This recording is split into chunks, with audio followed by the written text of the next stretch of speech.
Okay, so I want to welcome you to the final day of midterm 2 practice review.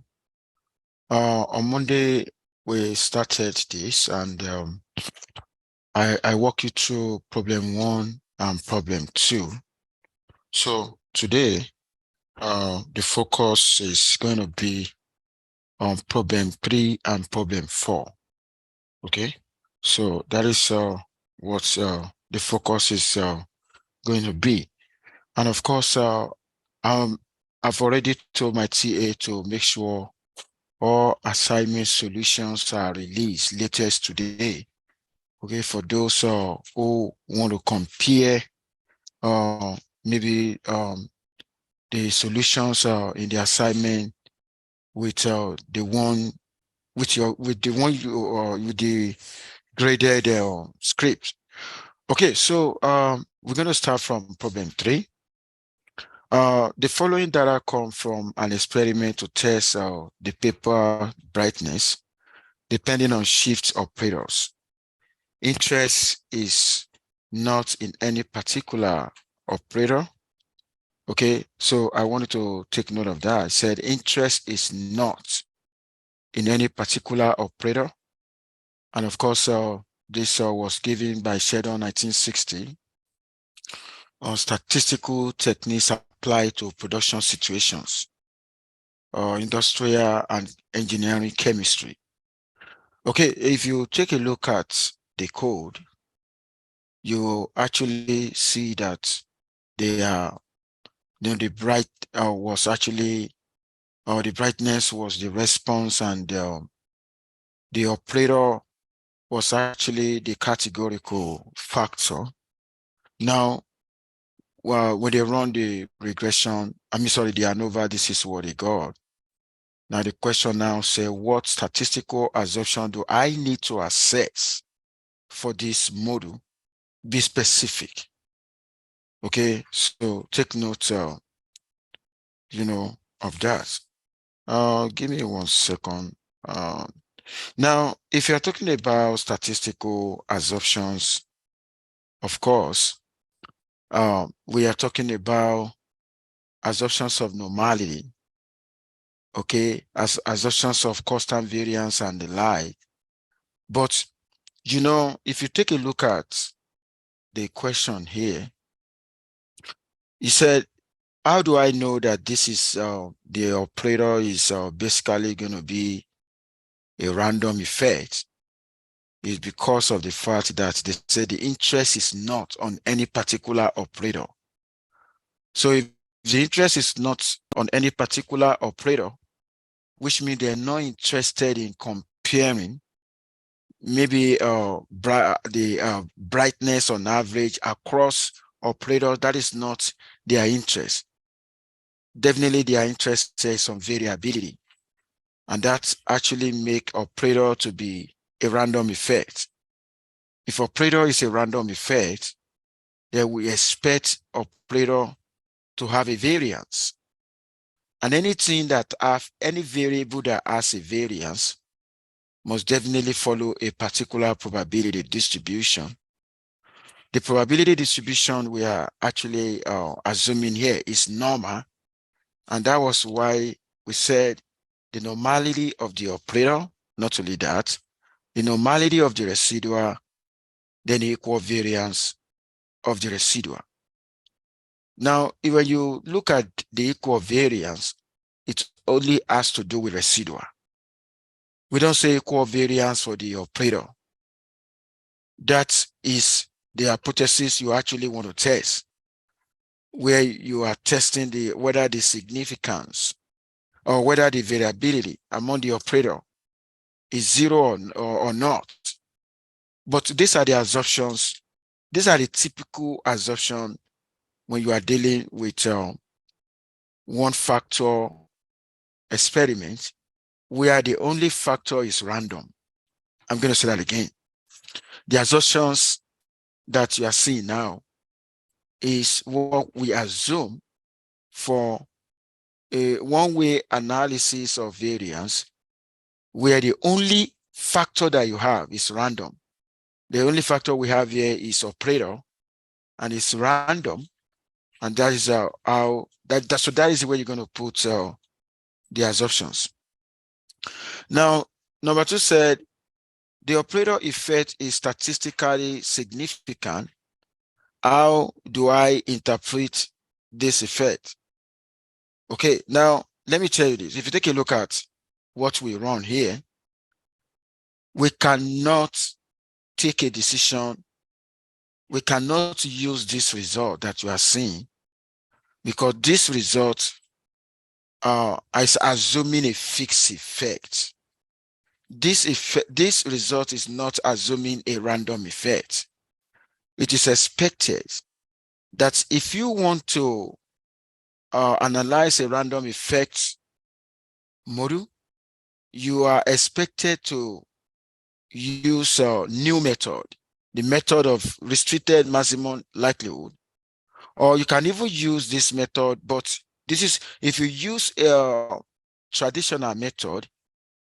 Okay, this is just like a preliminary step towards getting what we need. What do we actually need? We need a variance associated with the operator. And the only thing we can do here is to equate the mean square error to the EMS and solve for the variance. And after solving for the variance of the operator, then we can now set an hypothesis on that, can test hypothesis on that.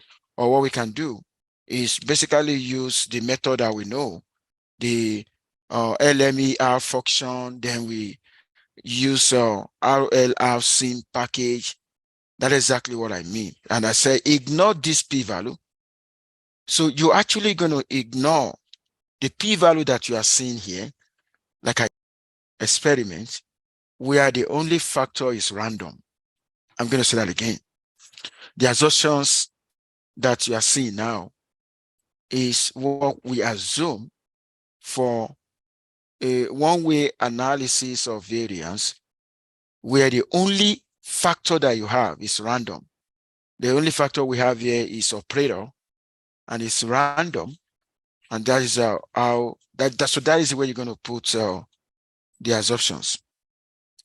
Now, number two said the operator effect is statistically significant.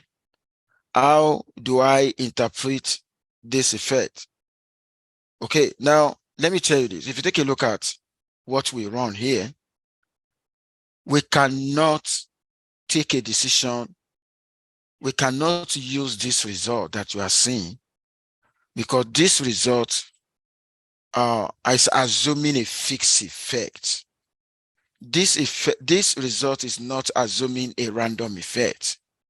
It is expected that if you want to analyze a random effect model, you are expected to use a new method, the method of restricted maximum likelihood, or you can even use this method, but this is if you use a traditional method. Okay, this is just like a preliminary step towards getting what we need. What do we actually need? We need a variance associated with the operator. And the only thing we can do here is to equate the mean square error to the EMS and solve for the variance. And after solving for the variance of the operator, then we can now set an hypothesis on that, can test hypothesis on that. Or what we can do is basically use the method that we know, the LMER function, then we use RLR sim package. That's exactly what I mean. And I say ignore this p-value. So you're actually going to ignore the p-value that you are seeing here. Like I said, the p-value here is coming from a fixed effect, not a random effect. So if you really, and since operator is random effect, then of course we need more something, we need to whether use LMER, and we also load the package, or just like the usual way We always do that. So don't be tricked, to go and conclude, on the p-value here. The only condition under which you can conclude on the p-value here is when the operator is fixed. But here the operator is random.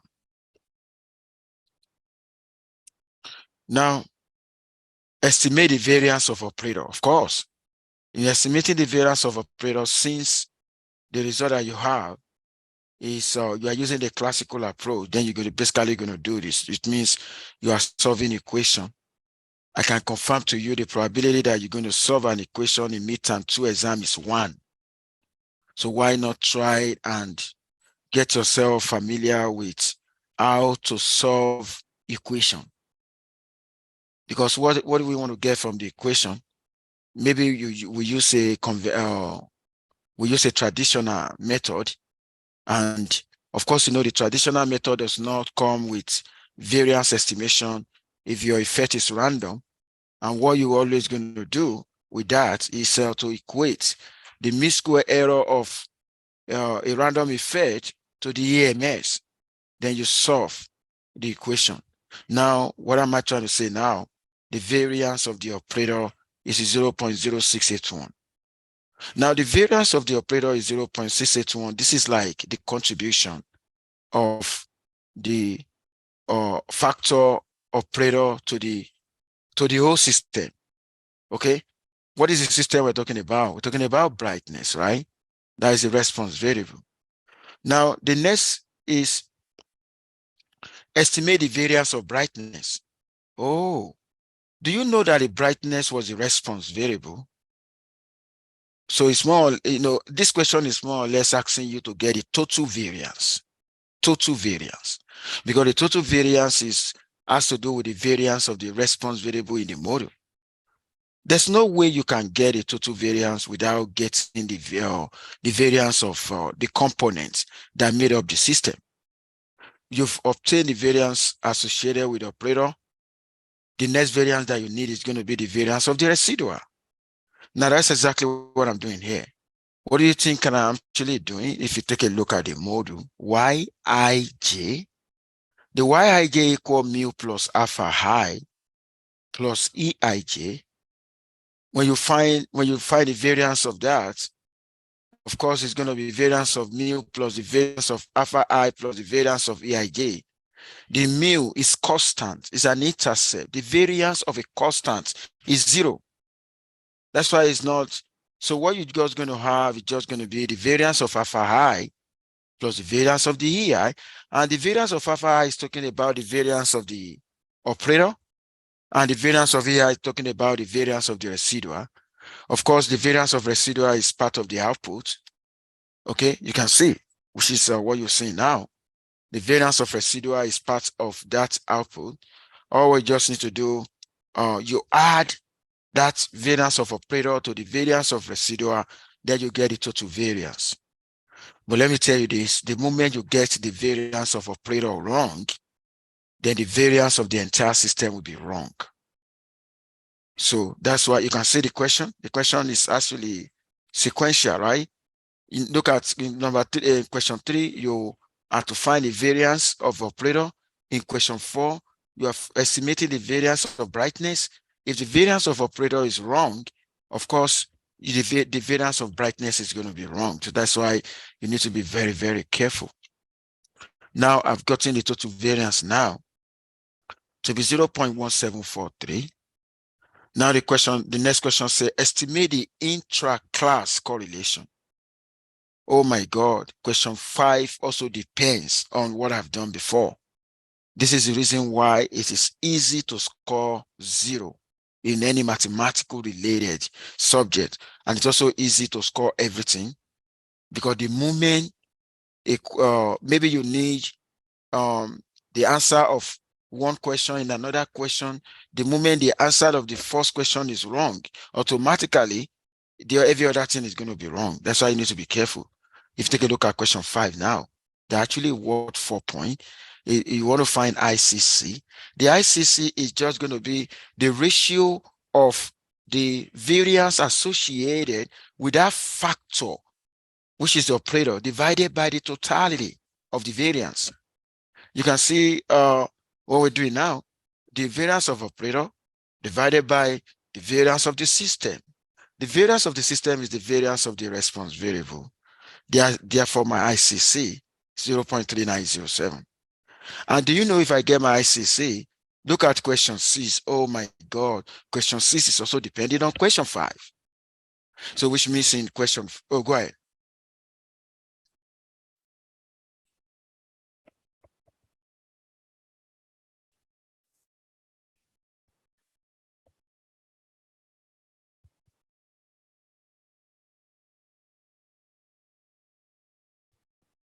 You are very, I love that question. That's a brilliant question. Let me repeat what you said. But for instance, situation where we need the answer of one question in the other one, and the first one is wrong. Now the question now is there going to be, even though you are plugging in a wrong answer into the next step, but maybe you are getting the step right, except that you're plugging in a wrong answer. Now your question now is there going to be a partial credit for that? There will be a partial credit for that. You will only get a, when I'm grading, that's why I grade myself. I leave assignment grading to TA. At times I grade assignment, but exam I graded myself. Why I graded myself is just like there's so many possibility students could attempt a question. And when I set when I give maybe a solution to TA, the TA is only going to look at the solution I provided, but not thinking that there should be other ways. So what I'm going to do, what I used to do when I'm grading, I grade method and I grade correct answer. The method could be right, but the answer may be wrong. Then the student will not be totally penalized. So there will be a credit for using, approaching it in a very appropriate way, except that somebody is plugging in a wrong result. So my answer to your question is yes, there will be partial credits. That's a good question. Okay, I've answered your question, right? Okay, now because it's true, calculator, errors at times, we can't rule that out. Now, when you take a look at uh, question 5, if I want to answer question 6 says interpret the inter-class correlation computed. Let me tell you this: when we are interpreting, when you see 0.391, okay, it will make more sense when you are interpreting that, to look at the whole variability in the system as 100%. I'm going to say that again. If you want to interpret your ICC, okay, I want you to view the whole variability in the system as 100%. If you view that as 100%, then it means you're basically going to multiply your correlation value by 100. When you multiply your correlation value by 100, in this case, I got 39.1%. So what I'm just going to say, the 39.1% of the variability in what? Variability in brightness. Don't forget, the brightness is actually the response variable, right?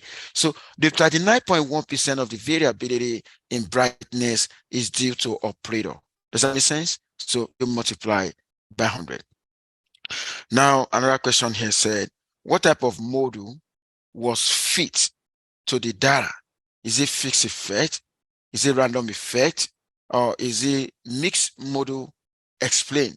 And I said it was a random effect because the interest is not on a particular operator. Let me tell you this: when the interest is on groups, it means you are only want to compare groups. What are you comparing in groups? You're comparing the mean of the response across group. That is, we only do that in fixed effect. We don't do that in random effect. The random effect, what we are testing in random effect is testing what is the contribution of a particular factor to the variability in the system. Does that make sense now? Okay, now that is the end of that question. And let me tell you, what of if in exam, maybe what you see is two factor, where one is random and where the two are random. Okay. Now in that, they may want to ask a question, what is the total, what is the contribution of, of the random component? The contribution of the random component in that situation, you're basically going to add, let's say, the variance of factor A to the variance of factor B, then you divide by the totality. What is going to be the totality now? The totality is just going to be variance of factor A plus variance of factor B plus the variance of residual. Does that make sense? So in that situation, I'm trying to look at what is the contribution of all the random effects in the model. But do you know I can also say what is the contribution of a particular random effect? If I'm focusing on factor A only, I expect you to just write the ratio of the variance associated with that factor divided by totality. Does that make sense now? Okay, now I'm going to go into the last question. If you take a look at question 4, a randomized complete block experiment was, you remember we did a complete block, that look like when you have a one factor experiment with a block, that is going to look like a two-way and over two, except that we're focusing on a particular factor of interest, and at the same time we are introducing a blocking restriction. Now, a randomized complete block experiment was conducted to investigate a drug added to the feed of chicks to promote growth. There were 3 levels of drug: the standard feed, which is a control, the standard feed plus low dose of drug, the standard feed plus high dose of drug. I wanted to take a look at that. The following table report the weight in pound for each chick after 6 weeks. There are 15 chicks in the study. Okay, I wanted to take a look at what we actually have here. We got 3 levels of the primary variable of interest, which is drug dose. And in the process, we are introducing what I call blocking restriction. The levels of the block here is actually 5. Now, let's see the question. The question said, complete the source and DF column of ANOVA table for the data. You can see here, I'm only asking 2 columns. I'm not interested in, this is not going to be a full ANOVA table, right? Just the first 2 columns. Of course, if you want to complete that, in the source, there's going to be block, there will be drug, there will be residual. That's all. That's all you're going to have in the source. The analysis of variance is talking about the splitting or partitioning of the total sources of variation into various components. The sources of variation here was splitted into variation due to block, variation due to drug, and the variation due to residual. Okay, now what will now be the degree of freedom? Of course, if I know the numbers of each of the factor, or what I'm just going to be doing to subtract from 1. I was told we got 5 blocks. The degree of freedom is going to be the numbers of the levels of block minus 1. And we got 3 levels of doses.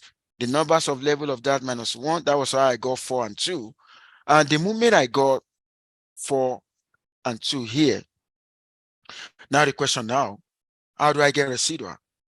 If I want to get residual, what I'm going to do, how many observations do I have altogether? Okay, you can say we got 15, right? We're told there are 15 chicks in the study. Now, if I do, what is the degree of freedom for total? 15 minus 1 is going to be what? 14, right? Now, if I have 14, then you go back, add 4 to 2, that will be 6. 14 minus 6, what does it give? 14 minus 6. 14 minus 6 will give you 8. That was how we arrived at the degree of freedom, 8. I'm going to say for residual, I'm going to say that again, because if I want to know the degree of freedom for residual, I need the degree of freedom for total observation. You were told here There are 15 chicks in the study. 15 chicks. What is the degree of freedom for total? That will be 15 minus 1, and that will give you 14. Now, if the degree of freedom for total is actually 14, then we expect the degree of freedom for block plus the degree of freedom for drug plus the degree of freedom for residual to be equal to 14. So which means I'm just going to solve for residual, which is I'm going to do 14 minus 6. And that was how I got the residual 8. Is there anyone who need clarification on how I got what I'm displaying now? Is there anyone?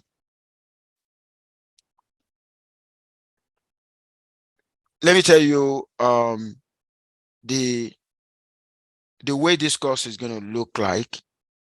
The exams will be simpler than the assignment. I'm going to say that again. Exam will be simpler than the assignment. Assignment, you have a whole week. Even at time you get more than a whole week. At time when I do extension. But exam, you only have like 50 to 55 minutes to complete. Now, if you are able to, withstand the rigor of the assignment, I want to believe this exam should be a walkover. It's basically going to be a walkover if you review this practice questions and assignment that we've done. But let me tell you, they will not be complicated at all. They will not be complicated at all. Now, I'm going to say that this is going to be the end of this review. But let me just add one more thing. This exam will focus on all the areas that we have walked you through here. If there's going to be an addition, maybe where I talk about today I walk you through one factor random effect, right? What if you're giving I needed to prepare like what if you're giving two factor, one is random, the other one is fixed, or the two are random. Of course, the one that's going to be a walkover is when the two are fixed. When the two are fixed, that's a walkover, right? And I also want to confirm to you on this exam, there's not going to be a software. We're not going to use any software. Just like the way I presented this to you, you're actually going to have outputs generated using R. All what you just need to do is come to the exam, answer a question that has to do with the output. So the only thing I want you to just like get yourself familiar with how do we answer question that has to do with output, just like what I've walked you through today. Now, if exam is going to come at all, number one, you actually you could have question that has to do with two-way ANOVA. And when I say two-way ANOVA, there's so many form of that. Okay, there's so many form of two-way ANOVA. Okay, we can have two-way. We can have a two-way with both fixed, right? We can have a two-way, where maybe one factor is fixed, one factor is fixed, and another is random, right? And another is random. And not only that, we can both can be, both factors can be random. Both factor can be random. Okay. Now, and the last thing that you're going to see under a two-way is when you have a randomized complete block design. Randomized complete, okay, block design. randomized complete block design.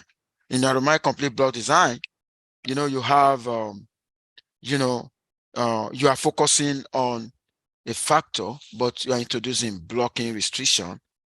Okay.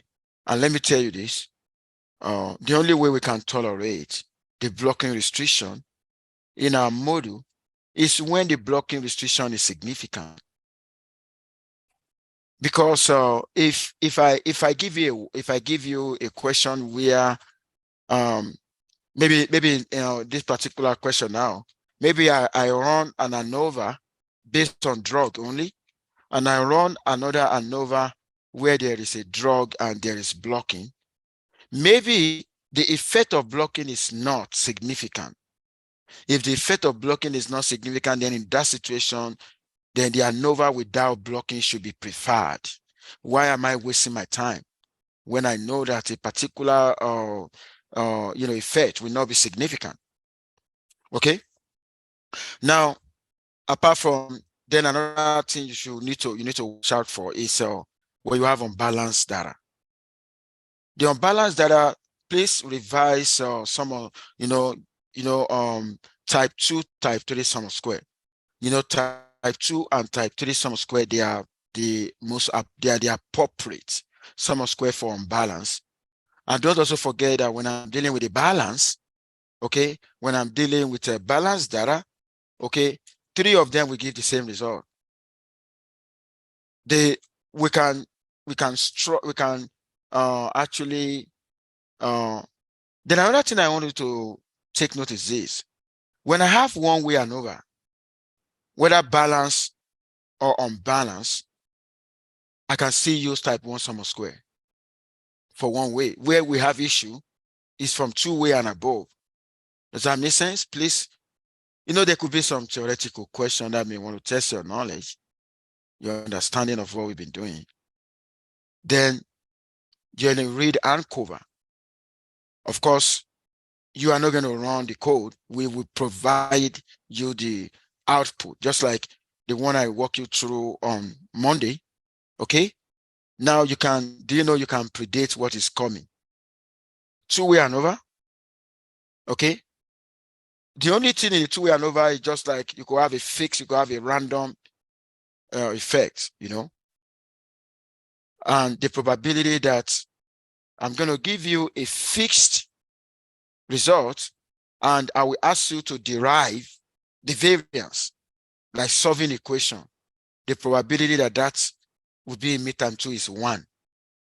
Okay, please watch out for a question like that where you use a classical method and you are dealing with a random effect. The classical method does not come with variance, and you are the one that you want to investigate that. What if you, after finding the variance, and I ask you to test hypothesis about the variance? Okay, so there will be some suggestions about the p-value and the like. So the moment you follow all this, I'm gonna say you're basically gonna be fine, because I'm really thinking that the minimum score in this exam should be 99. That's possible because you already know what is coming. The only thing is you just need to take your time. I remember when I was in college, I normally write I do self-exam before exam. I've already given you areas now. You can set, I used to set question myself. I will set question myself. I'll set myself, if our in this part of the world, they gave area of concentration. I have my college in Africa. In Africa, it's more or less like an authority. The professors, they rule I'm going to say authoritarian, where they're going to tell, if you ask them like, okay, sir, which area, I also do that before, because I was a professor in Africa before coming to the United States. A student can come to us and say, sir, which area is going to be covered? We're going to say, go and read your lecture notes. Well, we're learning. That's not good. So it means, like giving you all this area now, You can set question yourself for yourself within this area. Imagine in Africa where they will not even tell you the area, they will just ask you to go and read all over, read everything. So you have opportunity to score everything. Don't let anybody tell you cannot score 100. Always believe that things, even though at times things can be difficult, but it's just a matter of time. Believe you can figure it out. Just need to take your time. Relax. Just relax. What is coming, you already know what is coming. The only thing that you need to beat, when we give you an exam and we actually say, okay, you have to finish your this also time. Why are we doing that? Because the problem in real life will not wait. If we waste time, when a problem comes in real life and we waste time, there's possibility we could be overwhelmed by the problem. We don't want to be overwhelmed. And that's why we're like curating an artificial, this exam that we're doing now is like simulating real life problem. How are we going to cope when it comes? I think it's better to prepare ahead of the time. I don't know, just like what I used to tell my wife, I don't know where problem come from. I don't even want problem to come. But because we live in a sarcastic world, the problem will surely come. But I'm not I'm not scared anymore. I know problem will come, but I'll prepare. Am I? And that's why I'll prepare that's why we're simulating the problem. Now, okay, let us assume that there's a problem now. How are we going to handle it? Is there any question before I go today? I also going to give a option of online, even though I don't encourage our students to write exam online. But, there could be some situations that may warrant that, okay, like we cannot, our model in statistics or in scientific world cannot predict exactly what will happen next. Nobody knows, whether it's just changing or anything can just come up.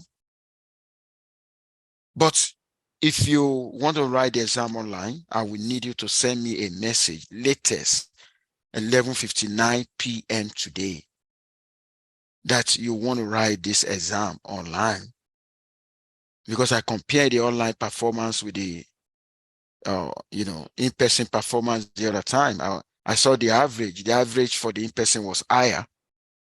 Okay, but that doesn't mean I'm not going to grant those who want to write online. So if you want to write online, please let me hear from you.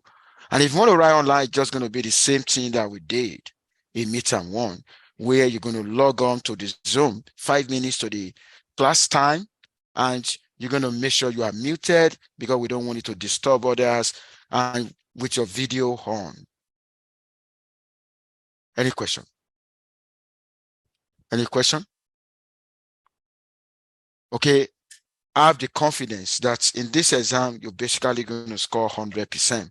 So see you on Friday. Make sure you stay safe and have a lovely day. Bye for now, everyone.